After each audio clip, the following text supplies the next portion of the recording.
नमस्कार, आप देख रहे हैं ग्रेट पोस्ट न्यूज। मैं हूं आपके साथ शरद। आज हमारे साथ स्टूडियो में मौजूद है डॉक्टर आर.के. बंसल, जो नोएडा के नामी गामी डॉक्टर हैं और मानसिक रोग विशेषज्ञ। बंसल साहब, आपका बहुत बहुत स्वागत है स्टूडियो में हमारे। Thank you. आप अपने बारे में थोड़ा सा बताइए हमारे दर्शकों को। मैं डॉक्टर आर.के. बंसल, साइकेट्रिस्ट, मानसिक रोग विशेषज्ञ हूँ। मेरा जन्म जो है मुजफ्फरनगर जिले के साउटू गांव में हुआ था। मेरे फादर जो है किसान हैं, जो खेती करते हैं। उन्होंने ही हमें प्रेरणा दी कि कुछ करो, तो हम लोग धीरे धीरे, हम 5 भाई हैं। 5 भाई में मैं सबसे छोटा हूँ। मेरे जो बाकी 4 भाई हैं वो सभी इंजीनियर हैं, मैं ही डॉक्टर हूँ। और मुझे यहाँ नोएडा में प्रैक्टिस करते हुए 20-22 साल हो गए। अभी जैसे मानसिक रोग विशेषज्ञ हैं आप, तो बड़ी अजीबोगरीब चीज़ें आपके सामने आती होगी, जो सोच के भी बड़ी हैरत अंगेज तरीके से हो रही होगी। मानसिक शांति के लिए तो आदमी की जो इच्छा है वो थोड़ी कम होनी चाहिए। जितनी इच्छा बढ़ेगी उतना ही मानसिक अशांति होगी। और हो क्या रहा है कि आजकल लोग बिल्कुल भी शांत नहीं, बिल्कुल भी शांत से मतलब सेटिस्फाइड, संतोषी नहीं। उन्हें जो भी मिल जाए उससे ज़्यादा चाहिए, कुछ डिफरेंट चाहिए, और सब कुछ तो मिलेगा नहीं। तो इसलिए ही आजकल मानसिक रोग भी बढ़ गए हैं। युवा आजकल नशे में बड़े ग्रसित हो जा रहे हैं। युवाओं की एक अलग ही हुजूम बना पड़ा है नशे को लेकर के। जो झुग्गी बस्तियों में जाइए, वहाँ पे स्मैक और क्या क्या क्लोरोफार्म सूंघ के लोग नशा कर रहे हैं। उससे बड़े लेवल पे जाइए तो लोग दारू, शराब, इन सबों में जा रहे हैं। इस पे युवाओं का ये भी एक डिप्रेशन की श्रेणी है। ये डिप्रेशन की श्रेणी नहीं है। बहुत सारे युवा आजकल बहुत तरह के नशा कर रहे हैं। जैसे कुछ लोग दवाएं खा रहे हैं, कुछ लोग स्मैक, चरस, गांजा पी रहे हैं। गांजा सबसे ज़्यादा पी रहे हैं, और अल्कोहल तो बहुत पुराना फेमस है ही, कॉमन है ही।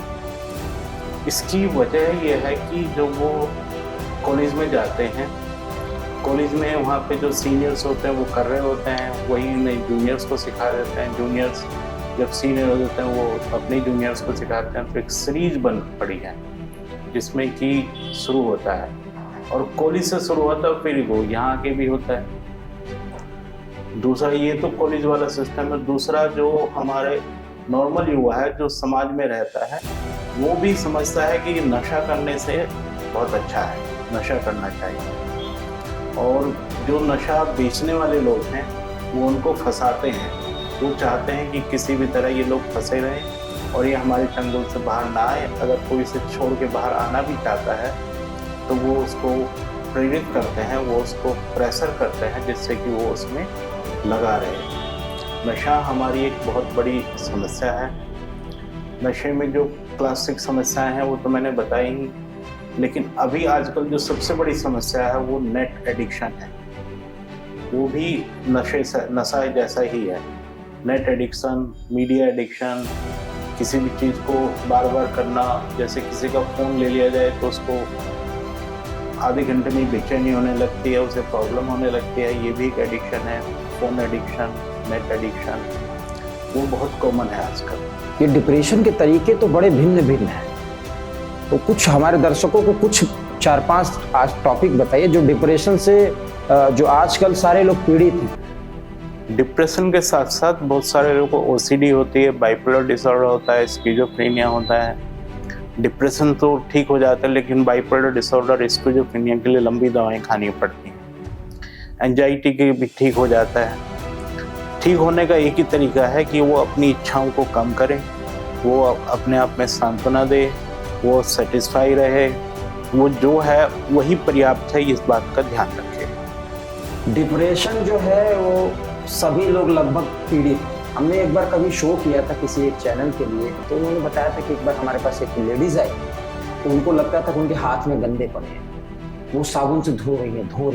वो इतना धोते गई कि उनकी पूरी मांस निकल के हड्डियां दिख रही। इस रोग को क्या कहते हैं? ओसीडी, इसको हम लोग ओसीडी कहते हैं। ओसीडी का मतलब एक ही काम को बार बार करना, ये जानते हुए ऐसा नहीं फिर भी करना। जैसे कि हम नॉर्मली हाथ सबके गंदे होते हैं, हम धोते हैं, एक बार धोते हैं, हमारा हाथ साफ हो जाता है, हम सेटिस्फाई हो जाते हैं। लेकिन जो ओसीडी वाला पेशेंट है वो उसको बार बार धोता रहता है। मतलब ऐसे भी पेशेंट हैं कि जो दिन में 1 साबुन 2 साबुन पूरे खर्च कर डालते हैं एक ही दिन में। और ऐसे भी पेशेंट हैं जो पता चला कि 2 साल का बच्चा है, 6 महीने का बच्चा, उसे भी 10 बार नहला देते हैं। ऐसे भी पेशेंट हैं कि जिनको लगता है कि उसकी जो कमरा है उसमें कोई एंट्री नहीं होना चाहिए, अगर किसी ने एंट्री कर ली, किसी छू लिया तो मेरा सब कुछ गंदा हो गया, मेरा तो बेड भी गंदा हो गया, मेरा तो रूम भी गंदा हो गया। फिर वो पूरे रूम को उसको बार बार सफाई करते। अच्छा, इसका क्या है सोल्यूशन? क्या सोल्यूशन एक तो काउंसलिंग है, हम उसको समझा सकते हैं, बता सकते हैं।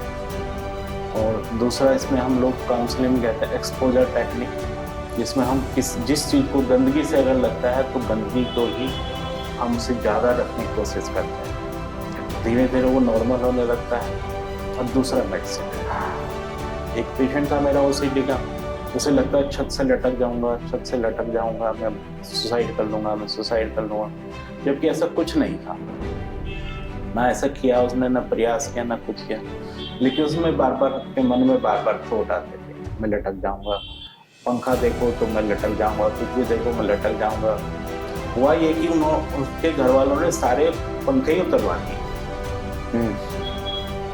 क्योंकि वो बार बार देख के कहते थे मैं लटक जाऊंगी, मैं सुसाइड कर लूंगी, जबकि ऐसा कुछ था नहीं। एक पेशेंट थी मेरी जिसको लगता था, उसका बच्चा था 6 महीने का, कि मैं इसे नीचे डाल दूंगी, वो 8वें फ्लोर पर है, नीचे फेंक दूंगी, जबकि ऐसा कुछ नहीं था, लेकिन उसे लगता था कि मैं ऐसा कर सकती हूँ।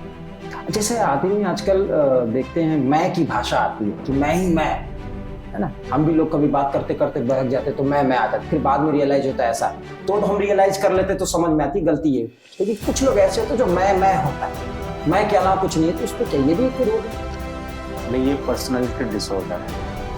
ये किस सेगमेंट में आएगा? ये मानसिक रोग में ही आएगा? ये पर्सनैलिटी डिसऑर्डर है। अच्छा, नहीं, ये मानसिक रोग में ही आता है, लेकिन ये पर्सनैलिटी डिसऑर्डर होता है कि किसी भी चीज़ को बहुत ज़्यादा हाईलाइट करना, अपने आप को सुपीरियर समझना, अपने आप को, अपनी चीज़ों को सुपीरियर समझना, अपने आप को सुपीरियर समझना। इसमें मैं ज़्यादा होती, मैं ही सब कुछ हूँ, मैंने ही सब कुछ किया है, मैं ही हूँ, मैं ही करता हूँ, अगर मैं नहीं करूँगा तो सब दुनिया चली जाएगी, मैं ही परिवार में, घर में बच्चों का, वाइफ का मैं ही करने वाला हूँ, मैं नहीं रहूँगा तो ये क्या करेंगे, जबकि ऐसा है नहीं। इसका सही जो है जवाब हमें मिलता है श्रीमद् भगवत गीता से। अच्छा, वो कहते हैं कि तुम न जाने कितनी बार आए, न जाने कितनी बार आया, जो आया है वो तो जाएगा ही, आत्मा तो अजर अमर है, आत्मा का तो मरना नहीं है, शरीर को छोड़ना ही है। तो जिन लोगों को भी मैं की ज़्यादा है, मैं उन्हें सजेस्ट करूँगा एक बार भगवत गीता पढ़ें, उससे उनकी समस्या का समाधान होगा। श्रीमद् भगवत गीता जो है भगवान श्री कृष्ण ने अर्जुन को कही, और अर्जुन को किस स्टेज में कही? जब अर्जुन को डिप्रेशन हो गया। तो मैं कहता हूँ श्रीमद् भगवत गीता अर्जुन को दिया हुआ उपदेश नहीं बल्कि काउंसलिंग है, जो भगवान श्री कृष्ण ने अर्जुन की कही। तो इसलिए अगर हम किसी को भी डिप्रेशन है या कोई प्रॉब्लम है, श्रीमद् भगवत गीता अध्ययन करते हैं तो हमें बहुत सारी प्रॉब्लम्स हमारी सॉल्व होती है। और उसके बाद भगवान श्री कृष्ण ने अर्जुन को जो उपदेश दिया, इसको हम श्रीमद् भगवत गीता के रूप में जानते हैं, उसके बाद उसका डिप्रेशन भी दूर हुआ और वो ठीक भी हुआ और वो जो है युद्ध भी जीता। तो श्रीमद् भगवत गीता सिर्फ एक धार्मिक किताब नहीं बल्कि एक काउंसलिंग बुक है, अगर जो है काउंसलिंग के हिसाब से लोग पढ़ें तो। हमारे साथ स्टूडियो में मौजूद थे डॉक्टर R.K. बंसल जी, जिन्होंने मानसिक रोग के बारे में, अपने पेशेंट के बारे में, अपने एक्सपीरियंस के बारे में हमें साझा किया और आप तक हमने उस बातों को पहुंचाने की कोशिश की है। आप देखते रहिए ग्रेट पोस्ट न्यूज़, तब तक के लिए नमस्कार।